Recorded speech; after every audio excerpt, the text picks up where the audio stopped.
ይሄ መጽሐፍ በሳቸው እጅ 71 ዓመት ቆይቷል። የሚያስገርም ነገር አለ። እኛ ቀበሌ አንድ ሰው ወንጌል ቢነግር ቢመታ ቢገደል አንድ ሰው ሊጠይቅ አይችልም። ሰዎች አፈጣጠራቸውም እንደ ኔፊሊም ናቸው። እግዚአብሔር እኛን የጠራ ገረምባ ሰዎች እኔ ወንጌልን ያገኘ ነው ሌላ በኩል ሲሆን እግዚአብሔር ድንጋይን ያነጋግራል። ሙስሊም ሼክ ሰብኮ ነው ጌታን ያገኘ ነው። ወልደ ጊዮርጊስ አለ የገረምባን ነገር አለ የእኔ መሐመድም አይችልም፣ አንተ ሚካኤልም አይችልም፣ የአንተ ባሰሮ ጭሰኛ ኢየሱስ ይችላል። አንድ ፉንጦ የተባለች ከተማ እኔ ነው የቆረቆርኩት። ለምስክርነት ከመውጣት በፊት ክርስቲያን መሆንህን አረጋግጥ። እኔ ወደፊት ኢትዮጵያን ትቼ እሄዳለሁ። ይህንን አደራ ምስጢሩ ስለሚገባ ለአንተ ሰጥቼ እሄዳለሁ። የተወሰነ ጊዜ አብረን እናገለግላለን ብሎ ጠሩ። ገጠር የመጀመሪያ አማኞች እነማን ነበሩ? እስቲ ሻሸመኔ ህዝብ በጉልበት ነው እየተንበቆሞ አይኬድ በጉልበት ተንበርክኮ ነው የሚገባ። እንደ ሰይጣን ያለ ጨካኝ ትንሽ ጊዜ አገር ቤት ቢወስዳችሁ ይህ ሊዘራል አይደለም። እሱ ሳይቀም ሰው ተሳስቶ ከቀመሰ ይመታል። አያቴ ገብስን ቆሉና ፈትጎ እንግዲህ ቆሎን ሳያስተውሉ አንድ ጊዜ ቀመሱ። እንደ እያሽከረከራ ወስዶ ጥርሳቸውን በምድጃ እኔ ሳልቀምስ እንደ ቀመሰሽ። ሻሸመኔ ውስጥ የነበረችው ጠንቋይ ሰውዬ አስም በሽታ አላት። እየጎሸሙ ፖሊስ ጣቢያ በር ደረሱ። ሰውዬ አጭር ናቸው። የድሮ ወጨፎ አለ አይደለም። ፖሊሱ ልክ በሰደፍ በጀርባቸው ሲመታ ሰደፉ አንስተው ፖሊስ ጣቢያ ዱብ ሲያደርግ አስም ነበረና ከተረጋዛቸው እየተቀጣጠለ መጣና አስሙ ካፋቸው ወጣ። እኔ በቡልጋ መሳሪያ በኩል ተፈወስኩ። ሻሸመኔ ደግሞ የሚገርሚ ምርጥ የሆኑትን ክርስቲያኖችን አንዳንዶችን 21 ሰው እኔ ባለውበት በአንድ ጉድጓድ ነው የረሸነው።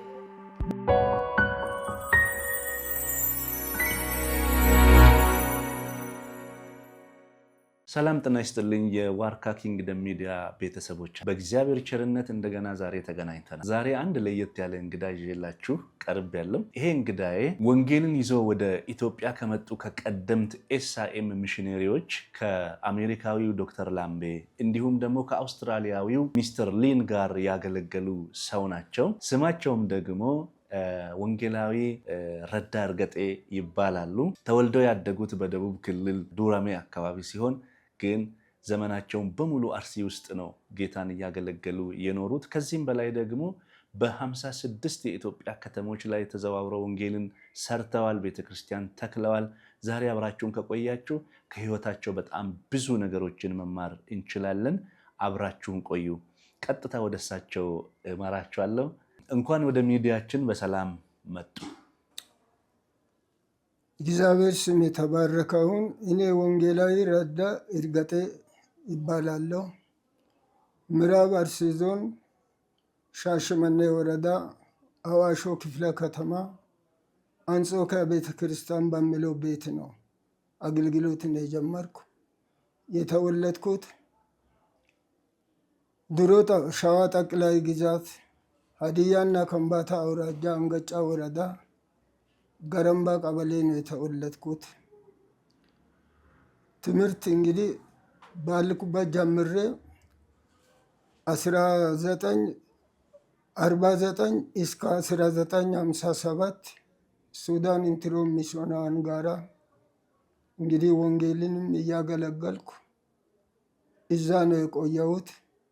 ከዛም በኋላ ወንጌልን ባላስተምር ወዮልኝ የሚለው ጥሪ ሁልጊዜ ይደውለኝ ነበረ።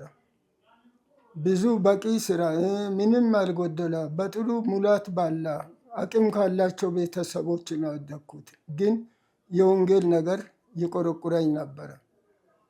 ከዛም ይልቅ መጀመሪያ የተወለድኩት ቀበሌ አንገጫ ወረዳ ገረምባ ተብሎ በጣም ከባድ ቀበሌ፣ ወንጌልን መጀመሪያ ያመኑት ሰዎች 9 ዓመት እሳት ሳይጭሩ ከሰው ሳይገናኙ የቆዩበት ቀበሌ ነው።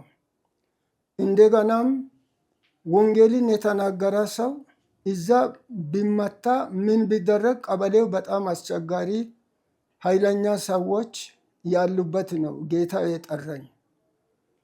እኔ ደግሞ አስደናቂ አምላክ እኛን በዛ ቀበሌ እንዴት ነው የሚያስገርም ነገር አለ። እኛ ቀበሌ አንድ ሰው ወንጌል ቢነግር ቢመታ ቢገደል አንድ ሰው ሊጠይቅ አይችልም። ሰዎች አፈጣጠራቸውም እንደ ኒፍሌም ናቸው፣ ከባድ ናቸው። ዛፍን ቆርጠው እንዳላ በእንትን የሚሸከሙ ናቸው።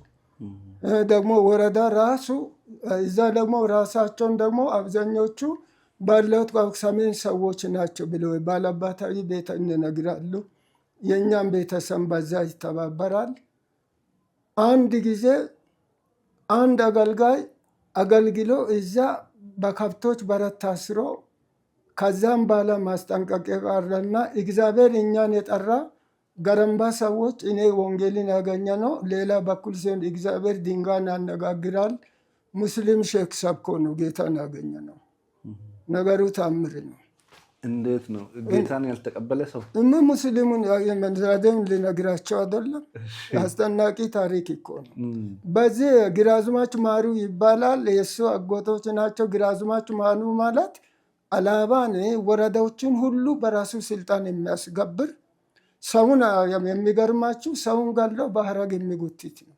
ማንም አይጠይቃቸውም። ይህ ደግሞ አጎቶቻችን እነዚያን ሲሆን እግዚአብሔር ደግሞ አንዳንዴ ሰይጣንን ይጠቀማልና ግራዝማች ወንድምን ወልደ ጊዮርጊስ አጎቱ ላይ ጥንቆላ መንፈስ በይቶ አወረደ። ያ መንፈስ ደግሞ አገሩን ተቆጣጠረ። 7 ከብቶች በታረዱበት ቀን ምን አደረገ? የሚገርማቸው ጋር ሚስቱን በዚህ ትንሿ ቀዳዳ አወጣና ጫካ ውስጥ አፏን ዲዳ አደረገ። ፈልጎ አምጥቶ እሷን ቀበሩ። ትልቁ ልጅ አበደና ዕቃን ሁሉ በዱላ ሰባብሮ ጨረሰ። እንደ ጌርጋኖስ ማን ያዝ? ኃይለኞች ሰዎች ስለሆኑ በግንድላ አሰሩ። መላ ጠፋ። 2 የዚያን ሰውዬ ጭሰኛ ነው ባሰሮ የሚባለው። 2ቱም ነው እሳት ሳይጭሩ ምንትን ሳሉ የቆዩት። ሰውዬ ግራ ሲገባ አጎታቸው ልጅ አለ ሼኩ ወልደ ጊዮርጊስ። እኛ ተቸገርን፣ ባለቤቴ ሞተች፣ ልጄ አበዳ፣ የእናንተ መሐመድ በሃይማኖት ይችላል እሱ እኔ የሚቀይር ከሆነ መሐመድንም ወደ መሐመድም ይመጣሉ ብሎ ሲልኩ ሰውዬ መጣ። ኑሬቦ ይባላል ሙስሊሙ ሼኩ። ወልደ ጊዮርጊስ አለ የገረምባን ነገር አለ የእኔ መሐመድም አይችልም፣ አንተ ሚካኤልም አይችልም፣ የአንተ ባሰሮ ጭሰኛ ኢየሱስ ይችላል አለ። ከዛ በኋላ ባሰሮ የሚደበደብ 2 አገልጋዮችና 1 ሽማግሌዎችን ጠርቶ መጣ። ጦንቃዩን ዕቃ ያኔ ያቃጥላለሁ አቃጠሉ። ጸጉሩን ላጩ። ያኛን ደግሞ በግንድላ ታስሮ ነበረና ጥቂት ጊዜ በቃ ሲጸለይ እሱም ተፋወሰ። እኛም እንግዲህ እዛ በጦንቃዩ ቤት ነው ፊደል የቆጠር ነው። በዛ ፊደል ቆጥረን ከዚያም በፊደልን የቆጠርኩት ከዚያ ነው። እኔ ደግሞ 3 ዓመት ኦርቶዶክስም ስለሆነ 3 ዓመት ከባድ ስደተኛ ነበርኩ። ደግሞ ቤተ ወልደ ጊዮርጊስ አመነ ከተባለ በቀን በዛን ጊዜ 100 ሰዎች እግዚአብሔር ሲበቀል በቃ እዛ ቸርች ደግሞ ያ ቸርች በጣም ኃይለኛ ቸርች ሆነ። መጀመሪያ ጎጃምን የወጡት ከዛ ቸርች ውስጥ ነው። ከዛም በኋላ እንደገና እኔም በቃ እዛ 3 ዓመት ስደት በጣም አስቸጋሪ ነው። ተደብቄ በሚጸልይበት ጊዜ ሁሉ በጣም እንትን ሲሉም ሲጸልይ አባቴ ጽኑ ህመም ታመሙና 50 ዓመተ ምህረት አባቴን መጡ። እኔን ከዚያ በኋላ እረፍት ቤተሰብን ከተቆጣጠርኩ በኋላ 49 ወደ ዱራሜ መጣው። አሁን ከሚላቸው ከሀይ ብራንድ ማነው ሚስትር ሌን ከዶክተር ላምቤ ጋር አብሮ አገር ቤት ያኔ በኢጣሊያ ጊዜ የቀሩ ሽማግሌ አውስትራሊያዊ ናቸው። ቅርብ ጊዜ ነው ሲገናኙ ሲያጠናኙን በቃ እሳቸው ነበሩ። እሳቸው እዛ ወንጌልንም ቀለም ትምህርትንም ተማርኩ። ከዛም በኋላ እንግዲህ ያኔ ጠዛ ማለት ኤስአይም መጀመሪያ ትምህርት ቦታ ጠዛ ነው። ትምህርት ዋና ከፍተኛ ያን ጊዜ 6ኛ ክፍል ተማሪ ደረሰ ማለት ዛሬ ዩኒቨርሲቲ ነው። በቃ ደግሞ ትልቅ ነገር ደግሞ እውቀቱም ልዩ ነው። ከዚያም በኋላ ትምህርቱን 6 ዓመት ከጨረሱ በኋላ ሄዶ ማገልገል አለ። አሁን ዛሬ አንድ ትምህርት ቤት አዲስ ትምህርት ቤት ተከፈተ። እዛ በአስተዳዳሪነትና በአስተማሪነትን እዛ ቆርቅሬ አስተማርኩ። እዛ የተማሩ ዛሬ በዓለም ዙሪያ ሁሉ አሉ። ከዛም በኋላ እኔ አላረፍኩም። ሌላ ግል ስራ ጀመርኩ። ታሪኩ ብዙ ነው። ሁሉ ነገር ሆነ። ማንንም ነገር እግዚአብሔር አልፈቀደም። ነገሩ ሲመታ አሁኑም ምስትን ለሻሸመኔ እኔን ቀድሞ መጡ። እስቲ እዚህ ጋር አንድ እንደው በደንብ እንዲነግሩን የምፈልገው እዛ ሀገር ቤት በሙስሊም በኩል ጌታ ከዛ በኋላ ወደ አርሲ ወደ ሻሸመኔ እንዴት መጡ? እሱ የሚገርም ነው። እኔ በቃ በጣም ልማር እንፈልጋለሁ። በጣም እንደ ጉጉቴ ሁሉ ሆነ። እግዚአብሔር ደግሞ ለካ ሪቄ ቤት ኖሮ ዛሬን አገልግሎት እግዚአብሔር በማይ ማንም ሰርቷል አይደለም። ጣት የሚፈርሙትም እነ ጴጥሮስን ለውጡ አይደለም። ከዛም በኋላ እኔ ዓላማውን አላውቅም። ድንገት ትምህርትን ለምን እንዳቋረጥኩና ቢዝነስ ስራ የሚለው መጠለካ እኔን ለመለወጥ ቢዝነስ ስራ ጀመርኩ። እስከ አዲስ አበባ ምን ደግሞ አንድ ፉንጦ የተባለች ከተማ እኔ ነው የቆረቆርኩት። ዳቦ ግንባ አለ አገር ቤት ዱራሜ አንገጫ ዱራሜ ገረምባ በሚለው አንድ የቆረቆርኳት ከተማ አለች። ዛሬም ፉንጦ ከተማ የእሱ ከተማ ነው የሚባለው። ከዛ ዳቦ ግንብ ምን ስል በቃ ሁልጊዜ እኔ የሚደምለው ወንጌልን ባላስተምር ወዮልኝ በጣም ይሰማኛል። አንድ ጊዜ በቃ እኔ ጋራ የሚያስተምሩትን እስራኤል ያሉት ኢትዮጵያ ያሉት ከእኛ ከአምስተኛ ክፍል 6ኛ ክፍል የጨረሱትን ወስዶ ያስተምራሉ። እኔ ለማስተማር ሲጠይቁ እምቢ አልኳቸው። ኋላ እግዚአብሔር ጊዜ ሲሆን ያንን ሁሉ ትቼ ያ ነገር ሲሆን አሁኑ ሰውዬ ጠሩ። አሁን ሻሸመኔ እንዲመጣ ምስትሌን ያኔ አርሲ ምዕራብ ዞን አርሲ ህብረት ያገለግሉ ያስተባብሩ በጣም ቅን ናቸው። ልጄ አብረን ወንጌልን እናገለግላለን። እኔ ወደፊት ኢትዮጵያን ትቼ እሄዳለሁ። ይህንን አደራ ምስጢሩ ስለሚገባ ለአንተ ሰጥቼ እሄዳለሁ። የተወሰነ ጊዜ አብረን እናገለግላለን ብሎ ጠሩ። አላንገራገርኩም። ለአባቴ አልነገርኩም። ንብረትን አላልኩም። ዳቦ ግን ባላልኩም። ማንኛውንም ነገር የሚሸጡትን ሽጡ ብዬ በቃ እኔ ሻሸመኔ 1959 መጣሁ። ሲመጡ ደስታቸውን አልቻሉም። አሁን እኔ አብረን ለማገለገል አንተን አገኘሁ አሉ። እዛ ትንሽ 1 ዓመት እሳቸው አጠገብ ቆየንና ወደ አባሮ ነው። የሚገርመኝ ነው ያሳያኝ ነበረ። ጫካ ነው አልኩ። ከገረምባ ጫካ ነው አልኩ። ጦጣ ነው፣ ጉሬዛ ነው፣ ምን እንደም ጫካ ነው የምትሄድበት እዚህ ነው አለኝ። አንዱ ደግሞ አብሮኝ እንዲያገለግል አንድ አርሲ ልጅ አርሲ ማህበር ህብረት እዛ ትምህርትን ቤት አለ። ቦታው ደግሞ አልከ አዮ ጉና ተብላ ሻሸመኔ ህዝብ 3 እጥር አለ። ሻሸመኔ ህዝብ በጉልበት ነው እየተንበረከከ የሚገባበት ነው። ለምን? ጦንቃይቱ እንዱም በቃ አገሩን እንትን የገዘች ጦንቃ ያለችበት። ማን ነበር ስሙ? አዮ ጉና ትባላለች። ወለታ 2 አገልጋዮች ሄደው ጥቂት ጊዜ አልቆዩም፣ አልቻሉም፣ ትተው መጡ። እኔ በቃ ደረስኩ። ሲደርስ ያ ኦሮሞ አገልጋይ ይሰው ምሁር ነው፣ ልጆቻችሁን ያስተምራል፣ ፈረንጆች ነገራል፣ በሕክምናና በትምህርት ነው እንገባለን ሲሉ ደግሞ ተጀምሮ የቆየበት መጀመሪያ ወለታ ሚስዮናውያን ጀምሮ እንትን አሉበት ነበረና ሲደርስ በጣም ይገርምሃል፣ ከባድ ነው። በዛ አገልጋይ ቤት ነው የተቀመጥኩት። ማስተማርን ልጆቹን በትንሽ ቤት ማስተማርን ጀመርኩ። አሁን እንደነገርኩ አሬራ ወተት አንጠጣም፣ ትኩስ ወተት ነው የምንጠጣው። እዛ አባላል የበሉትን ብሉ።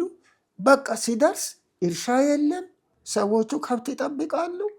የሚበላ ነገር አረም ነው። እነሱ አረም ነገር እናንተ አታውቁም። በማሳ ራፉ ምናምን የሚባሉ ነገሮች ናቸው። በዛ ነው። ጌታ ሆይ እንግዲህ ትዕግስትን ስጠን፣ ችሎታ የበሉትን እነሱ ጋር እየበላ ቆየው። የሚገርም ሙሴን በሕፃንነት ሊገድል ጥቅም ያለበትን ሰይጣን ያውቃል አይደለም። አብሮኝ የነበረው ሊያገለግል የተመደበው ሰዎቹ እኔን ወሰደኝ አስተዋወቀ። ብዙ ሼኮች፣ ብዙ ታላላቅ ሰዎች ምሁር ነው፣ ጥሩ ሰው ነው፣ ልጆቻችሁን ያስተምራል፣ ፈረንጆች አርሲ ማህበር ህብረት ልኳል ሲሉ ህዝብ ብሎ ተቀበለ። እኔ ኦሮሞኛ አልችልም። ልጆቹን ሲያስተምር የሰውን ተቀባይነት ያነቀናብኝ። በቃ በጣም የሚገርም ሰይጣን እኮ አይጥ እኮ በቆሎ የምትበላበትን ፍሬ ነው እኮ አይደለም ይበላል። ዋና ወፍራሙም ላይ በላም እኮ ፍሬውን። ሙሴን ደግሞ በልጅነት እኔ አሁን ዛሬ ኢትዮጵያ የሚገለገል አገልግሎት ስለሚያውቅ እኔን ከዛ ሊያስነሳ ሰዎቹ ብልጦች አሰበሰበ። ይህ ሰውዬ ምሁር ነው፣ ወለታ አለ ወንጌላዊ ተምቶ ብሎ መጥተው እና ሂርጶን ነቅለዋል። እናንተንም ከጋሻ ይነቅላል። ይህንን ሰውዬ ቶሎ ብላችሁ ከዚያ ጋር አጥፉ ይላል። ሰውን ሌሊት ሰብሰቡ። ከዛም በኋላ ሰዎቹ ብልጦች ናቸው፣ ተሰበሰቡ። ኦሮሞ ህዝብ አይቸኩልም። ሽማግሌዎች ትናንት ጥሩ ሰው ነው ብሎ አመጣ፣ ዛሬ ክፉ የሚለው እሱ ነው ክፉ እንጂ ይህ ሰውዬ አይደለም ብሎ ተመካከሩ። ይህ ሰውዬ እዚህ አገር መቀመጡና አለመቀመጡን እናረጋግጣለን። የሚገርም ነው። ትልቅ ሰፊ ሳር ቤት ነው። ሴት ልጆች አሉ፣ ያገባ ልጅ አለ። በዛ ቤት እዚህ አገር ትኖራለ? አዎ። እኛ በምንሰጥ ቤት ትኖራለ? አዎ አልኩ። እንግዲህ ሰይጣንን ዓላማ እንግዲህ በቃ ግዴታ ነው። አልጋ ይወሰድ ተባለ። ኩራዝ ነው ያኔ። ኩራዝን ጫርኩና መጽሐፉን እያነበብኩ እዛ ዝም ብዬ ከተማ ቢወርድ ይጠራጠራሉ ብዬ 1 ወር ከተማን አልወረድኩም። አየጣላ ዲያብሎስን ዓላማ አንስተዋል። ከዛም በኋላ አንድ እዛ ደግሞ አጋጣሚነቱ ደካማን ቢሆን ክርስቲያን ቤት ነበረ፣ አድቬንቲስን ቤተ ክርስቲያን የሚከተል አንዱ ደግሞ ጥንት ሽማግሌ ነበረ። በጣም ይጠገኛል፣ ያለውን ነገርን ትንሽ ያቀርባል። አይዞ እዚህ አገር እንዳትሄድ 2 ክርስቲያኖች አሉ። በዚያ ጠንቋይቱ በጣም የተጎዱት ይሳሱኛል ብቻ ከዚህ አገር የበለኑን። ከዚያም በኋላ 15 ተሰበሰቡ። ምን ሰማቸዋል? አለ ኩራዙን ይዘው አልጋ ላይ መተኛት፣ መጽሐፉን ከማንበብ እንዲህ ያለ ሰው አይተን እናውቅም፣ እንደውም አይጸየፍም፣ የምንበላው እየበላ በዚህ እንትን ሲሉ በቀደመደሙ ለእኔ መሬት ሰጡ። ራሳቸው ወጡና ድሮ እሱ ጥገኛ ነበርኩ፣ መሬት ሰጡኝ። ቤት ተሰራ። ሰውን በፊደል ብቻ አይደለም፣ እዛም ደግሞ አገር ቤትም የተለያየ ዘርና እንትን በቃ እንዲተክሉ አድርጌ ነው የመጣሁት። ወተተ ሸንኮራ ከወንጂ የመጣ ነገርኩና ተከልኩና በዛ ከእኔ ወስደው የተከሉት ሞተር ሁሉ እስካቋቁሙ አድርጓል። መሬቱ ለምኖ ጋሮ ወሰርኩ። አትክልት አይነት የሚባለው ተከልኩ። ከዚያም በኋላ 1 ኩንታል ድንች ከኩየራ አምጥቼ ተከልኩና ሰዎቹ በልቶ አያውቁም። እንዲቀቀል አደረጉና እንዲበሉ አደረግኩና አከፋፈልኳቸው። ከዚያ ይህንን ድንች የተከሉት ዛሬ ሻሸመኔ ከተማ ኢንቨስተሮች ናቸው። እነዚህ እርሶኖት ድንች አመጣውና ሻሸመኔ ላይ ጀመሩት። ዱራሜ የሚባለው ድንች ወንድሞ ምስት ከውዘር ከተባለ አውስትራሊያ የመጣ ድንች ነው። አያው አዲስ አበባ ሲገባ ዱራሜ ድንች የተባለው። እስቲ ወደ ኋላ ልመልሶትና ምን ነበር ይሄ ሻሸመኔ ውስጥ የነበረችው ጠንቋይ? ቆይ እሷ ጋር ልመጣልህ ነው። ይቺ ታሪኩን ልጨርስ።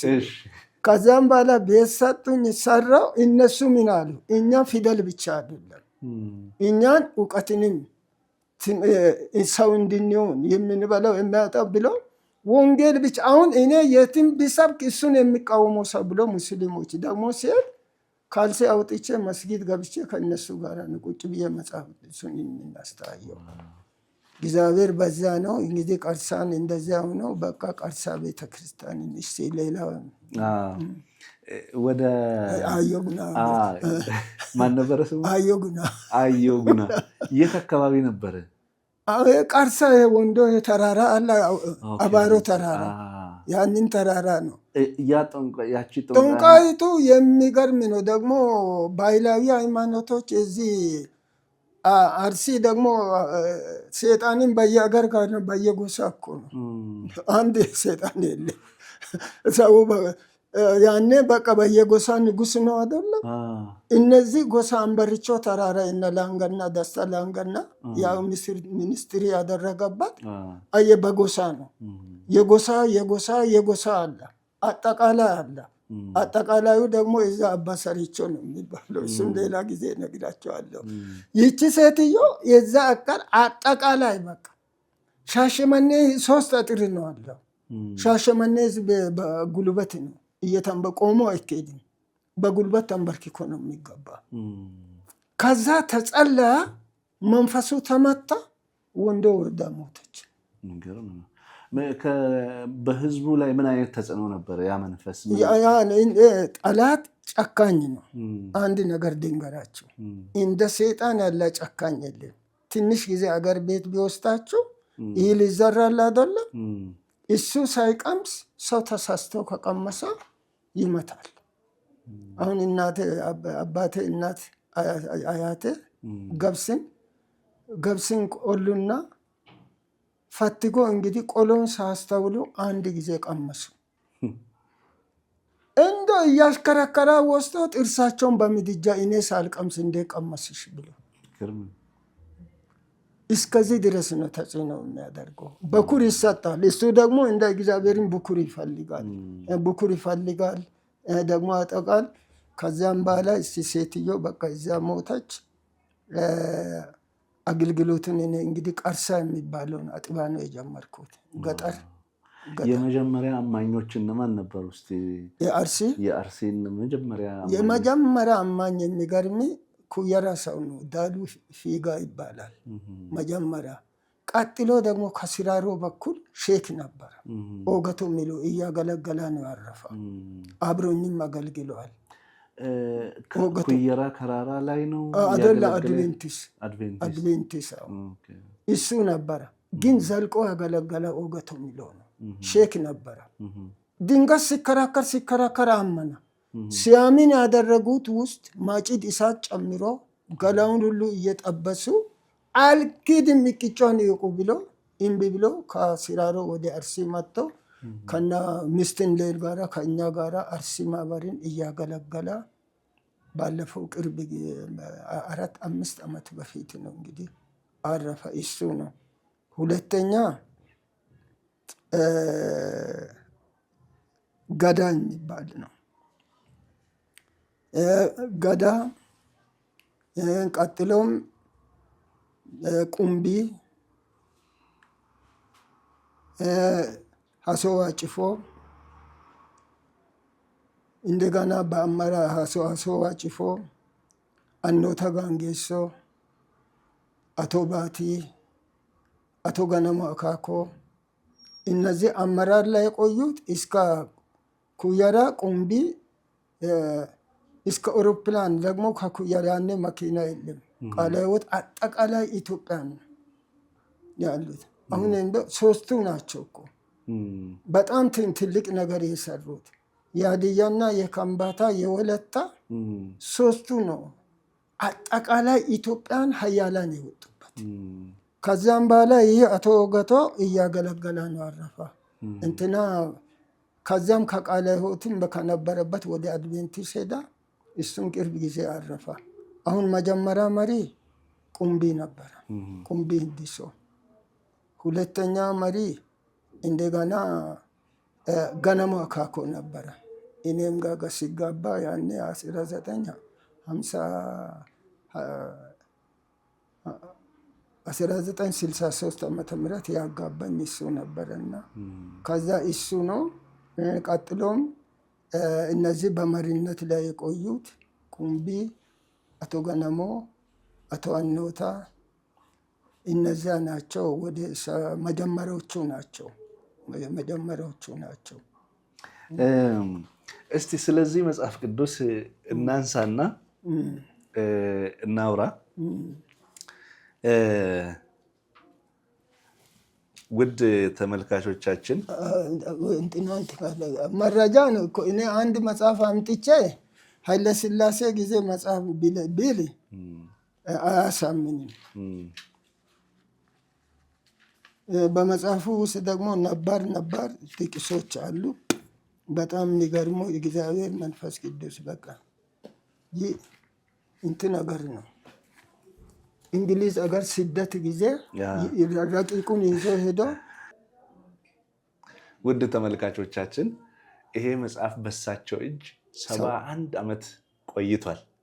የሚገርማችሁ ነገር እዚህ መጽሐፍ ላይ የተጻፈው ነገር በጣም ገረመኝ። ምንድን ነው የሚለው? ለምስክርነት ከመውጣት በፊት ክርስቲያን መሆንህን አረጋግጥ፣ የመጀመሪያው። ከዛስ ያልተናዘዝከው ኃጢአት እንዳለ ተጠንቀቅ፣ በመንፈስ እንደተሞላህ ደግሞ እወቅ፣ ምስክርነትህን ለመስጠት ደግሞ ተዘጋጅ እያለ መጨረሻ ላይ ደግሞ ስለ ጸሎት ያነሳሉና ደግሞ ስለዚህ መጽሐፍ ምስክርነት የሰጡ ሰዎች ደግሞ እዚህ ጋር ስማቸው አለና በጣም ይገርማል። ይሄ በሳቸው እጅ እንግዲህ 71 ዓመት ነው የቆየው። እንዴት እንደያዙት እንዴት እንደሚያምር ደግሞ ተመልከቱት።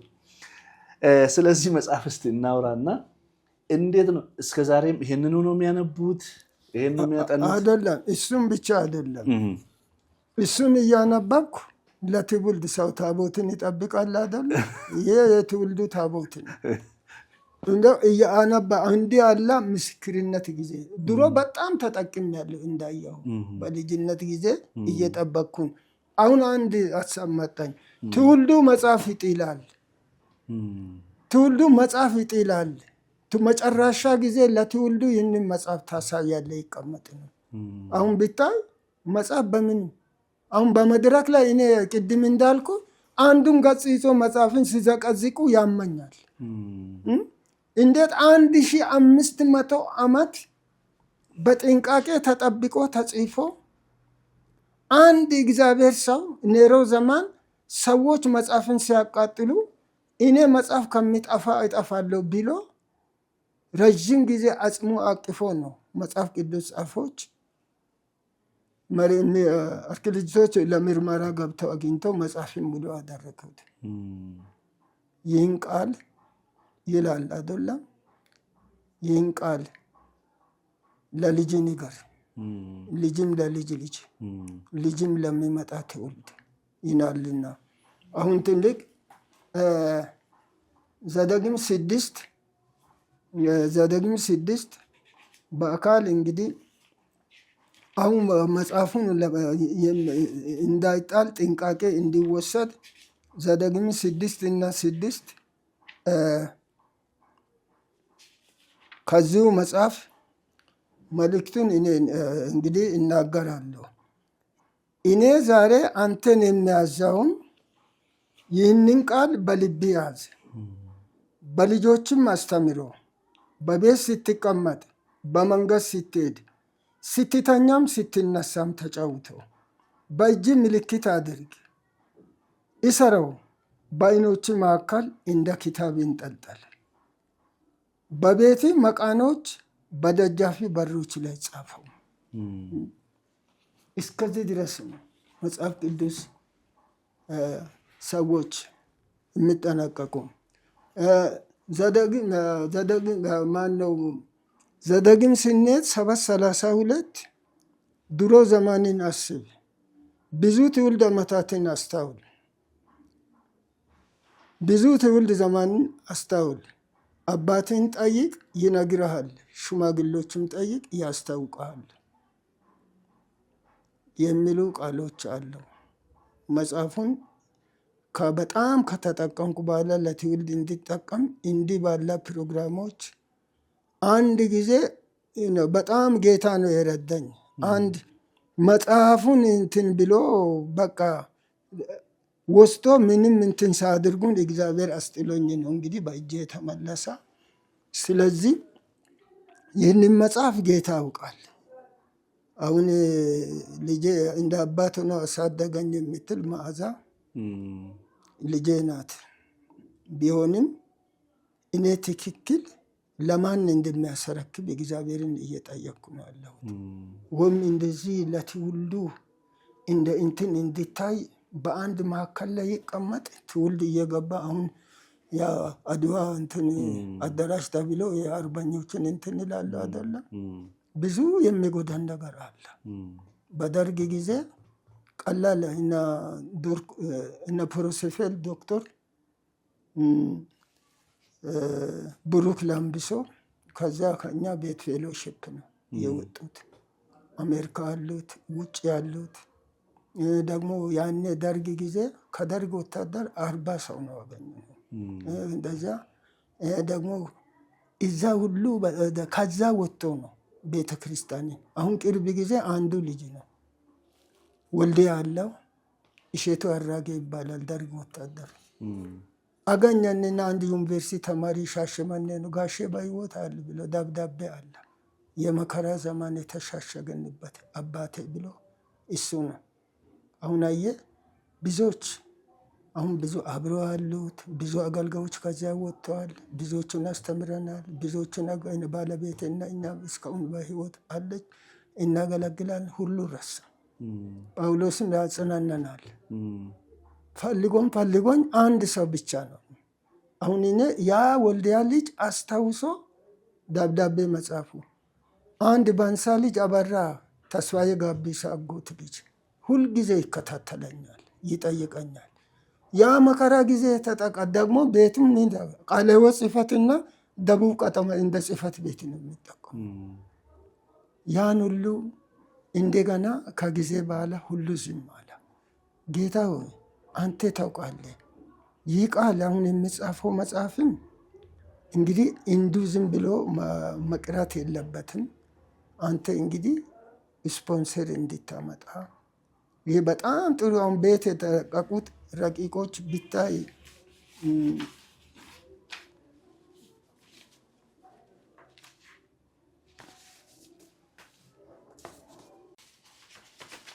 ጥቂቱ የደረስኩባቸው ከተሞች ናቸው። ከቀርሳ አንስቶ ከምዕራብ አርሲ ዞን እስከ ሙያሌ ኬና ገንቦ ድረስ የዞርኩበት ቦረና የዞርኩበት ደግሞ የሚገርም በደሞዝ አይደለም የሚያገለግለው በእጄ እየሰራው ነው የሚያገለግለው። ደግሞ እግዚአብሔር ያስቀመጣቸው ሰዎች አሁን ወደ ጌታ ይሄዳል እና ኩርሴ ሸፈነው እንደማሙ አሁን የሚለው አበራ ያ ልጆች አሉ። በዚህ ስደት ጊዜ በጫካ እየጣልኩ እየተሰደድኩ እግዚአብሔር ደግሞ አላዋረደኝም። ታምር አድርጎ ነው አሁን እዛ አሁን ያለበት ቤት የተሰራ። ደግሞ በዝግ ጊዜ ቀን አይደለም። ከዛ እንትን ሆኖ ማታ ነበር አጠምቅ ነበርኩት። አዋሳ ሐይቅ ማታ ሻል በተለበል ቀን በላንገኖ ሐይቅ አጥምቅ ያለው አዋሳ ሐይቅ ማታ ነው። እዚህ አርሲና ሲዳሞ ከአጄ ወረዳ ሌሊት ወደ 50 የሚጠጉትን ሰዎች አጥምቀን ቀጥለውም ደግሞ ሴት 6ቱን ወረዳ በቻና በስክሊት ነበር እሄዳለሁ። እንደገና ሙሉ ቀን 25 ቦርሳ ተሸክሜ 25 ኪሎ የሚሸከ ተሸክሜ በእግር እጓዝ ነበርኩ። መኪና በሌለበት በበስክሊት ሄድኩ፣ በእግር ሄድኩ። እንደገና አንዳንዴ በቅሎ የማይመቹትን ተራሮች ወደ አማሮ ወደ ጨንቻ የሚባል አገር ጠዋት 1 ሰዓት ጀምሮ 11 ሰዓት ነው ተራራ ወጥቼ የደረስኩ። አገሩ በዛም አገለገለኝ። እንደገና ብዙ ቦታዎች ሄድን። ብዙ ተግዳሮቶች አሉ። ያንን አሁን ብዙውን ጊዜ አይደለም ዋና ነው የሚነግርህ። ቢሰሙኝ ብታገለግሉኝ እድሜያችሁ ልማት ዘመናችሁ ታድላለ። ያገለገልኩት አምላክ አልረሳኝም። ደግሞ ታምር በዛ በጣም አስቸጋሪ ቦታ ነው። ያቺ ሕክምና ትምህርት በዚህ ሳር ጎጆ እግዚአብሔር ድንቅ ታምራትን በአንድ ወንፈን በሬ ሽጬ ነው አንድ ክርስቲያኖች ትንሽ መድኃኒት ነው የጀመርኩ። ሰው መድኃኒትን አይደለም በቃሬዛ ብቻ በእጅ እንዲጭን በእጅ እንጭን አድርሱ እያሉ ቃሬዛ እየጣሉ በዛ በትንሽ እንተና በ2 ዓመት ተኩል እያገለገልኩ እስከ ሰኞ አርብ አገለግላለሁ። አርብ አገልግሎት ይወጣለሁ። ማታ ማታ ደግሞ እዛ ቤት ሁሉ 2-5 ሰው አይሰበሰብም ነበር። እግዚአብሔር ሸፍኖ 100 በላይ ሰዎች ፌሎሺፕ ይቀመጡ። ሳሎኑ ደግሞ ሰፊ ነው። ከነዚያ ሁሉ ዶክተሮች ነበሩ። ዛሬ ውጭ የወጡት አሉ፣ ደርግ ወታደሮች አሉ። ከነዚያ ወጥተው እንዴት ነው ኢልባቦር እንዳለ ዋሴ አንጾካ ቅርንጫፍ ብሎ ነው የተከለው። ወልዲያ እንትን ነበር። ከዚያ እግዚአብሔር ድንቅ አድርጎ በዚያ ቤት እስከ ዛሬም እግዚአብሔር እያኖርን አገልግለን አሁን በተረሳ ይህችንም እንኳን አውቆም አንዳንዶቹ እኛም እንተባበራለን ይላሉ። እኔ ማንንም እርዳታ አልፈልግም። የሚረዳኝ አምላክ እሱ ስላለ እስካሁን አሁን 85 ጨርሼ 86ኛ ላይ ነው ያለሁት። እንደምታዩ በመነጽር አላነብም። በጨለማም ቢሆን አነባለሁ። ካሌብ 85ቱ ያኔ ድሮ ነው ጫካ መሬት ስጥኝ አለው። እስካሁን እስከ ቅርብ ጊዜ ተከላውች ደግሞ ሰው ማንም በማይደርስበትን ሙስሊም መሬትን እጅ ጭኜ ጸለው በቃ እዛ ቤተክርስቲያን ይተከላል። ማማንን እስቲ ወደዛ ዘመን እንመለስና በዛ በሚያገለግሉበት ዘመን እና እስቲ የመንፈስ ቅዱስ እንቅስቃሴ እንዴት ነበር? ሰዎች እንዴት ይፈወሱ ነበር? እንዴት ይድኑ ነበር? እዛ ላይ ችግር ምሶናውን ጥሩ ነገር አድርጓል። ቃሉን አምጥተዋል። አሁን እኛን ሲያስተምሩ የሚለው አይታል። ሰው ከተማ ቤተክርስቲያን እንዲሰራ አይፈልጉም። ሀሜሳውን ግልጽ ደካማ ጎኗል። ወንጌል በማምጣት በጣም ነው የምናመሰግነው።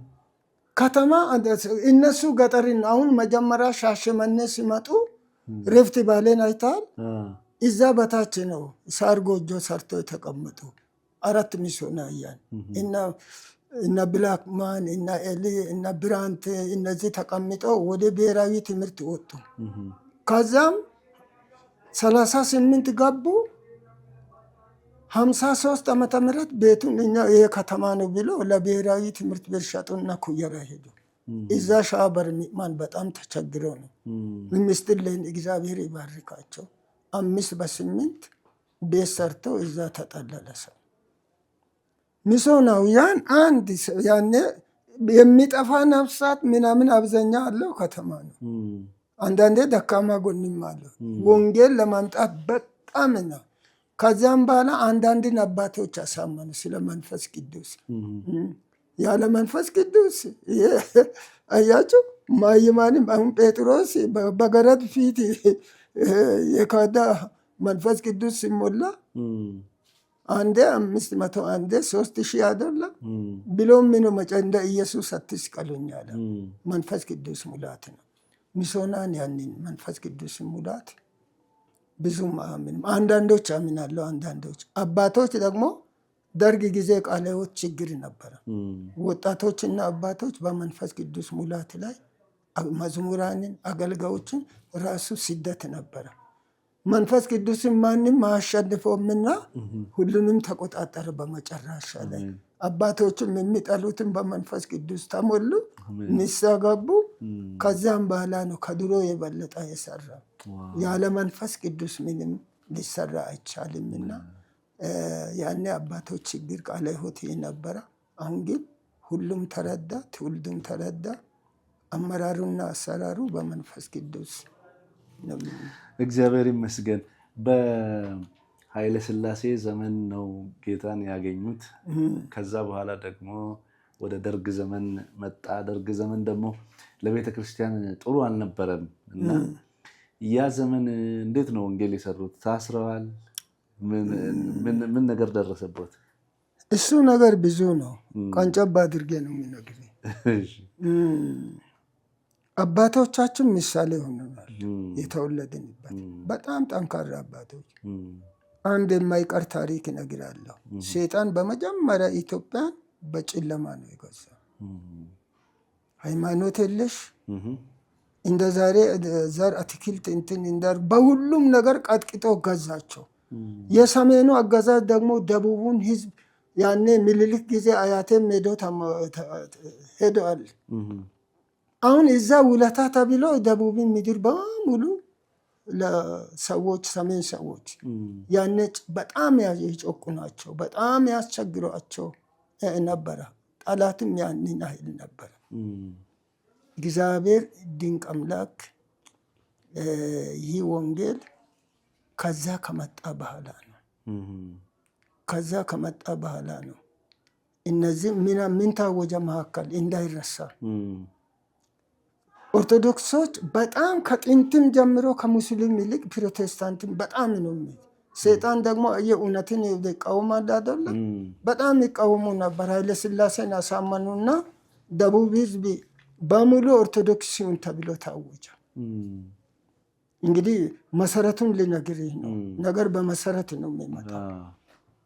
ምን ተባለ? ማንም ቢያመልክ ማንም እንደገና ካልጾማ ይታሰራል፣ ይመታል። 1938 ጥር 10 ቀን ደግሞ ነገስታቱ አገዛዝ አይተሃል። የየአውራጃ ገዢዎች አሏቸው፣ የወረዳ ገዢ አላቸው። ባለአባቶችን ይይዛሉ፣ ጭቃሽሞችን ይይዛሉ። በዛ ነው እንግዲህ የሚያጠቁት። ከዛም በኋላ ታወጀ። ጥር 10 ቀን ታቦት ወጣ። በጣም ጠንካራ ዱራሜ አካባቢ ናቸው። እኛ በተማርንበት 10 ሰዎች 2 አልነበሩም። ድሮ የሚፈልጉ ነበረ ታቦት ሲገዙ አለ። እኛ ነፍስ ለሌላ ነገር አንሰግድም አሉ። በዛ ዝም አሉና ወረዳ ፖሊስ አመጡና ሌሊት ዘመቱባቸው። በቃ ማታ ነበረ። አቶ ፎቼን ሰቀሉ እና አጸግዝጎ ሰቅሎ ሲገርፉ አገር ያላስ ብሎ ሲጮህ ሲወጣ ሰው ሲወጣ ፖሊሱ ሰውን መታ ብሎ ጓደኛውን መታ። እሱ ሲሞት ምን ተባለ? ባለአባቶቹ እነ ፎቼ እነ ኑሮ ገደሉ ብሎ ሐሰት ምስክር አስመሰከሩባቸው። ከዛም በኋላ ሆሳዕና አንገጫ ታስሮ ሆሳዕና ሄዱ። ሆሳዕና 2 ሞቱ። ያኔ ከምባታ ጠቅላይ ግዛት አሰላ ነበረ። አሰላ ሄዶ 8ቱ ታሰሩ። ስንቅን የሚገርሚ ነገር ስንቅ አይሰጥም አይደለም። የእንሰት ፍርፍርና በሶ ያኔ ጫማ የለም። የቆዳ በሬ ቆዳ በረባሶ በእግር እያሰሩ በሁለቱ ትከሻ ሽንቅ እየተሸከሙ እዛ ሲወስዱ 2 ሰዎች ነው ተርፎ የመጡት። አሁን ይህን ታሪክ ከፈረንጆች ያለውን ታሪክ ነው አጠገብ አብሬ ነው። አባቶች አይነ ያየው ከእነሱ ነው ቁጭ ብዬ ነው። ከዛም አሁን አንዱ ድንቅ ታምራት ምን ነው ብትል አንዱ ሳይታሰር ቀረና ዱራሜ ያገኙት። አሁን እኔ ወረዳ ለቂጣት በጣም የታወቀ አሁን የሚል ሰዎች ቅርንጫፍ አሉበት ነው። ሰውዬ አስም በሽታ አላቸው። እየጎሸሙ ፖሊስ ጣቢያ በር ደረሱ። ሰውዬ አጭር ናቸው። የድሮ ወጨፎ አለ አይደለም።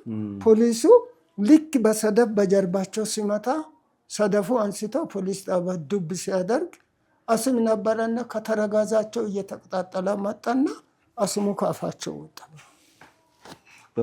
መሳሪያ እኔ በቡልጋ መሳሪያ በኩል ተፋወስኩ።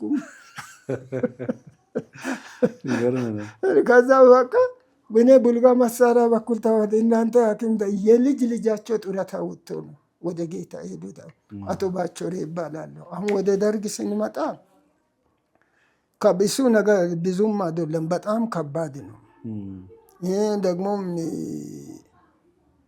አስቸጋሪ ጊዜ ነው። ከዚህ ከደርግ ጊዜያቶች በጣም መጥፎ 69 እስከ 72 ያለው በጣም አስቸጋሪ ጊዜ ነው። ያን ጊዜ የእኔ ደግሞ አጋጣሚ ከገጠር መጣሁና እግዚአብሔር አላማት ሲያደርግ 75 እንትን ሆና በጣም መጽሐፍ ቅዱስ ቤተክርስቲያን አንዴ ተዘጋ። ደግሞ በጣም የሚገርም ዘግናኝ ነገር ነው። አሉ የተባሉት አንኳራ የተባሉት ብርቅዬ የሆኑ ሰዎች ነው። 60 ሰዎች አዲስ አበባ አንድ ጊዜ የተረሸኑት። ክርስቲያኖች አይደለም። መጀመሪያ እሱ ሁሉንም እኮ ሰይጣንም የለም ምንም የለም አገዛዙን እንትን ሲል በቃ 60 ሰዎች ኢትዮጵያ ምርጥ ሰዎች ነው። ሻሸመኔ ደግሞ የሚገርም ምርጥ የሆኑትን ክርስቲያኖችም አንዳንዶችን 21 ሰው እኔ ባለውበት በአንድ ጉድጓድ ነው የረሸነው። በአንድ ጉድጓድ 21 ሰው እዚሁ ከተማ ውስጥ እዚህ ሻሸመኔ ከተማ ሶሌም በሚባልበት ባሌ ማይጃ አዳተ ጫካ አይታ እዛ ጋር በግሬደር ቆፍሮ እዛ ነው ይሆና በህይወት እያሉ ተነ ልብሳቸው ተነ ወርቃቸው በዛ ግሬድ እንትን አድርጎ በቃ በዛ ጉድጓድ ረሸነ። ኃይለ ሥላሴ ጊዜ ነው አጽማቸውና እንትናቸው ማነው ኢህአዴግ ሲገባ የአጥንታቸው የወጣ ጭካኔ የኔሮ ጭካኔ ነው። በጣም መጥፎ ደግሞ የሚገርም ጭካኔያቸው ጥግ ሴቶችን ኢራቁታቸው ካዱ ላይ አደባባይ ያወጣሉ። ደግሞም የሚያደርጉት ነገሮች ሁሉ በጣም መጥፎ ነው። አሁን እኛ አፈወርቅ የሚባል ሙሉ ወንጌል አለ ገጠር እኔ ነው ሁለታችን አውጁ ገጠር አሁን እኔ ላይ መጡ ሌሊት የተኛ ድርጅት ነው 3 ድርጅት አለ ደርግ አባል አትሆንም እኔ ወንጌልን ይሰብካሉ ደርግ አባል ለመሆን አልፈልግም አልኩ። ምን አለ እዳው ጎበኒ ላይ ባራብሮ መንግስቱ ኃይላሙ ይገልበጥ ብሎ አስመሰከሩብኝ። ከዛም በኋላ እሳት ነደዳ። ገጠር ነው ልጆች ያሉት አሁን እንደ አባት ሆኖ አሳደገኝ የምትል መዓዛ እነሱ ሁሉ ህፃናት ነበሩ። ከዛም በኋላ እኔም በቃ አሁን ሰውን እየመቱ ነው እነሱን አይገሉም አንተ ዞር በላሉ። 3 ወር የተለው አንዳንዴ እሷን አምጡ እያሉ እያስጨነቁ ሲያስቸግሩ በቃ አንድ ቀን እኮ እኔ ልጆቼ ጫካ ሆነው እንዴት ይሞታሉ እኔ አብሬ ሊሞት ብዬ ችግሬን እነግራለሁ ብዬ ለካ እኔን የሚፈልጉ የሚነጥቀኝ ታጣቂ ክፍል ተመድቦ ነበር። አፈወርቅ እንግዲህ ወደ ሌላ ሀገር ነው ሄዳ። ከዛም በኋላ ልክ አስተዳደር ሊገባ አዩኝና ያ ኃይል ነጠቀኝና ወደ አስተዳደር ግቢ ምርትና ዘመቻ ብሎ አብዮት ፍርድ እንግዲህ ፍርድ የሚፈረድበት ቦታ አለ።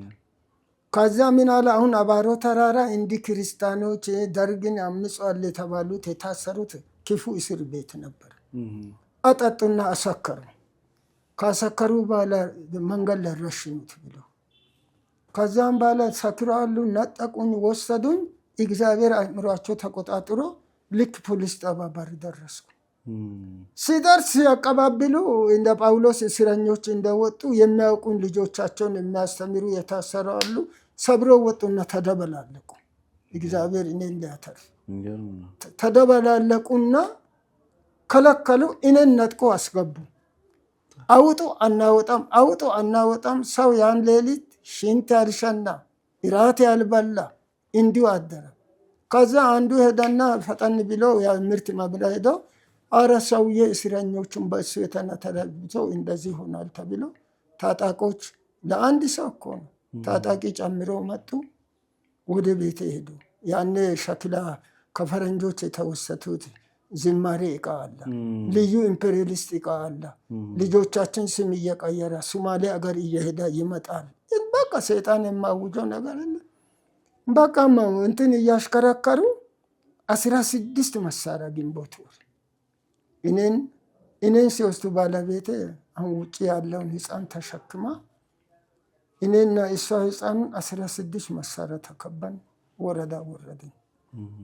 እኔን የምርትን ዘመቻ የሚመራው ኃላፊ በዛን ሌሊት እግዚአብሔር እጅ አሁን ተነስ ብሎ ዋና እኔ ቀንቃኝ የነበረ ከስፍራ ተለቅቆ ጠፋ።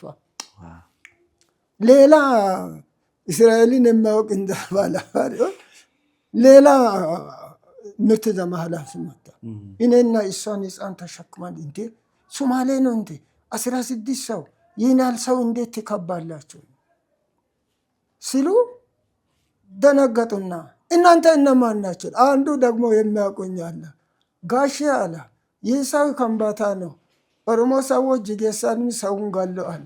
ህፃኑና እሱን ሊገሉ ይጠቁማል። እስቲ እዚህ ቆሙ አለና በዛ ፖሊስ ጣቢያ ሲሄድ ሁሉ እንደ ወፍ ተበተኑ። ከዛም ባል ምን አጥፍቷል ብሎ አለ የግብር ደረሰኝ ጥራዜ አጥፍታለ ታዲያ ግብር ገንዘብ ደረሰኝ በፍትሐብሔር ትይዛላችሁ እንጂ 16 መሰረት ይከባላችሁ። በቃ ቆዩ አለ። ነገሩ አጭር ነው። እንደገና ሰውዬ ሰላማዊ ሰው ህፃናትን እንትን ያደረጉት ዋነኞቹ ይታሰሩ ተብሎ ታሰሩ። ከዚያም አባቴም ሰምቶ መጥቶ ነበረ። የኃላፊዎቹ አባቶች ጠዋት መጡና ሻማቸውን በመሬት ሲያንብዶ እኛ ይቅርታ ነው ብለን ምንም አላደረግም፣ ሁለተኛ አንደርስም ብሎ በዛን ጊዜ እንግዲህ ከዚያን ጊዜ እግዚአብሔር በዛን ጊዜ አስመለጠን። በጣም ይገርማል። በየዘመናቱ የእግዚአብሔር ጥበቃ በጣም ይገርማልና እስቲ በመጨረሻ አንድ ጥያቄ ልጠይቆትና በዛ ዘመን የነበረችው ቤተክርስቲያንን ሲያዩ ጥንካሬዋ፣ ወንጌል መስራቷ፣ ጸሎቷ በጣም በቃ እንሰማለን ከርሶ እየሰማን እንዳለና በዛ ዘመን የነበረችውን ቤተክርስቲያንና አሁን ያለችውን ቤተክርስቲያን እንዴት ነው የምታነጻጽሩት? በእውነት ከባድ ነው እና አንዳንዴ እኮ አየህ የሚለየው ቤተክርስቲያን ሁልጊዜ የሚታብበው በስደት ነው። አየህ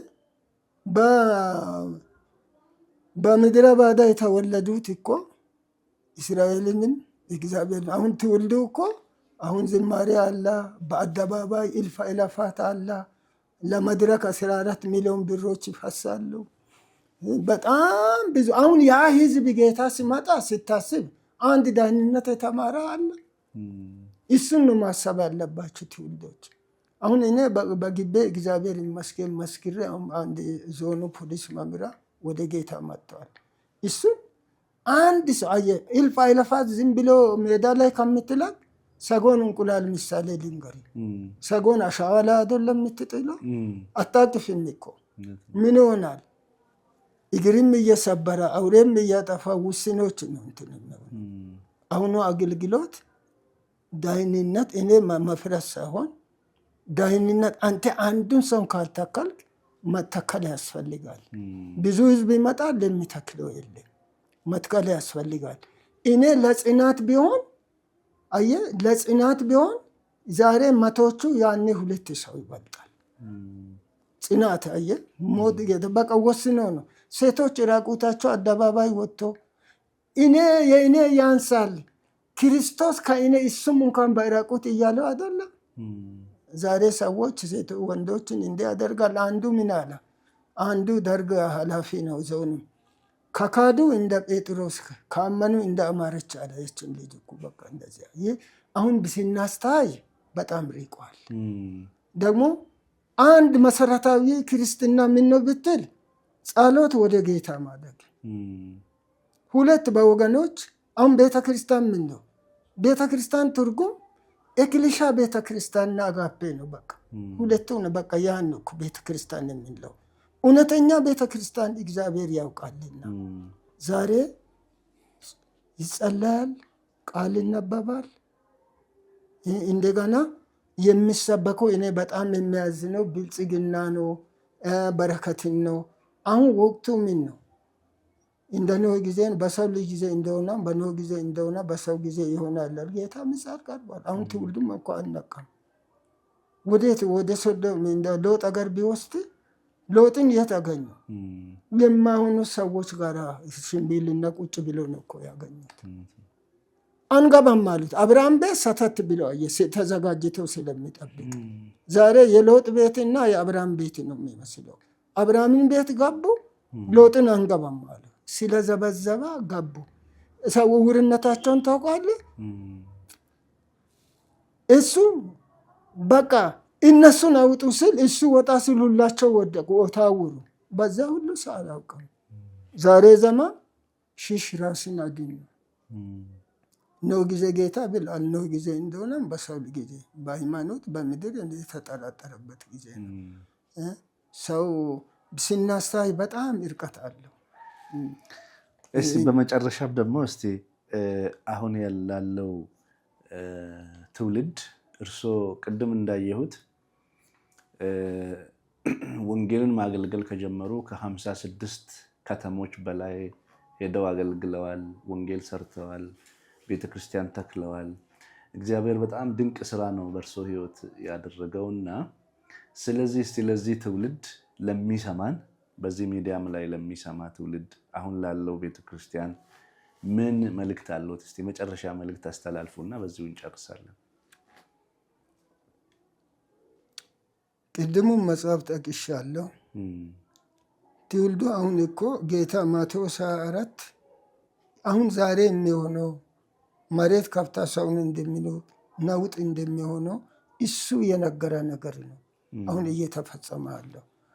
ሁለተኛ ጢሞቴዎስ ስንሄድ የሚያስጨንቅ ዘመን እንደሚመጣ ትውልዱ ይህንን ሁለት ቃሎቹን ማንበብ ያስፈልጋል።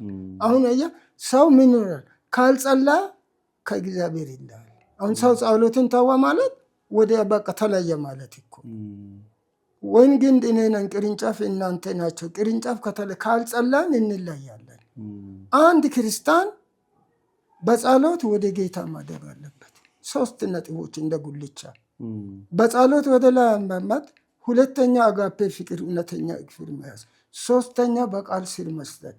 ይህ ሶስቱ አንዱን ክርስቲያን ምን አለ ከጌታ ጋር መሆን፣ ሁለተኛ ከቃሉ መኖር፣ ሶስተኛ ከሌሎች ጋር መጸለይ፣ አራተኛም እንደገና ለሌሎች መስከር፣ ለሌሎች መስጠት ነው። ጌታ ያለው ነገር ምን ነው? ትልቁ ነገሮች አሁን በጣም አሁን መጨረሻ ላይ አይታል አይደለም? የመጨረሻ አሁን ትውልዱ ይስማ።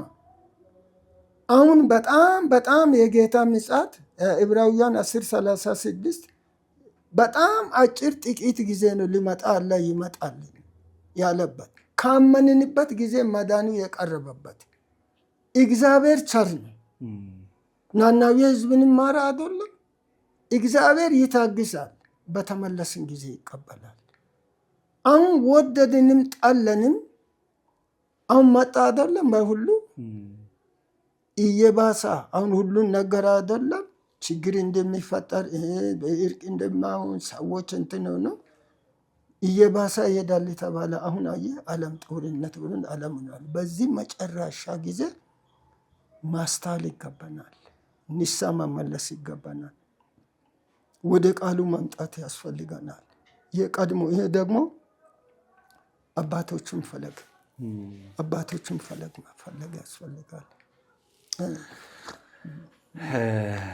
ጋሼ ዛሬ ከኛ ጋር ቆይታ ስላደረጉ እጅግ አድርገን በጣም እናመሰግናለን። በጣም ትልቅ ትምህርት ነው የተማርነው። ትልቅ መልእክት ነው ያስተላለፉት። ውድ ተመልካቾቻችን ዛሬ የነበረን ቆይታ ይሄንን ይመስላል። ሳምንት ከሌላ እንግዳ ጋር እስክንገናኝ ድረስ መልካም ቆይታ ይሁንላችሁ። ቸር ሰንብቱ።